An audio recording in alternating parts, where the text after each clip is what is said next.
জামায়াতের সংসদ সদস্য ডাক্তার মাসুদের একটি বক্তব্য নিয়ে আলোচনা করব। আপনারা ভিডিওটি শুরু থেকে শেষ পর্যন্ত দেখবেন এবং সাবস্ক্রাইব করে সহায়তা করবেন। ডাক্তার মাসুদ সংসদে একটি বক্তব্য দিয়েছেন। সংবিধান অনুযায়ী বর্তমান প্রধানমন্ত্রী আছেন লন্ডনে, বা তিনি ফেরত আসতে পারেননি বা পারবেন না এরকম বুঝিয়েছেন, এবং আমাদের স্বরাষ্ট্রমন্ত্রীও দেশের বাইরে তিনি দেশে ফেরত আসতে পারবেন না বা পারার কথা না। ওনার বক্তব্যে আমি সহমত পোষণ করি। আবার এটাও বলে রাখি, সংবিধান অনুসারে কিন্তু জামাত ইসলামীর রাজনীতি নিষিদ্ধ, শিবিরের রাজনীতি নিষিদ্ধ, তাদের যে প্রতীক সেটাও কিন্তু নিষিদ্ধ। আবার এনসিপিকে যে নিবন্ধন দেওয়া হয়েছে নির্বাচন কমিশন থেকে সেটাও অবৈধ।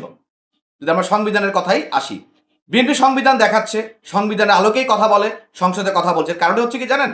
গণঅভ্যুত্থান পরবর্তী ফ্যাসিস্ট বিদের পরপরই যখন ডক্টর ইউনূসের অন্তর্বর্তীকালীন সরকার গঠিত হয়, তার পূর্বে প্রেসিডেন্ট সুপ্রিম কোর্টের রেফারেন্স নিয়েছে 106 অনুচ্ছেদের আলোকে, এবং 106 অনুচ্ছেদের আলোকে কিন্তু অন্তর্বর্তীকালীন সরকার গঠিত হয়েছে।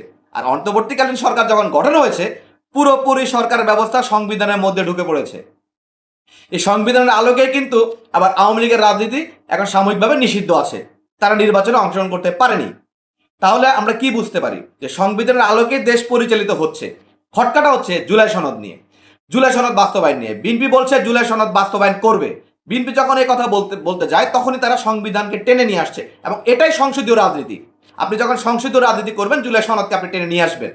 যারা সংবিধান বোঝেন তারা অবশ্যই আমার সাথে একমত হবেন, অনেকে হয়তো আমাকে গালাগালি করবেন, দ্বিমত পোষণ করতে পারেন। তো ভিডিওটি এখানে শেষ করছি। সবাইকে ধন্যবাদ।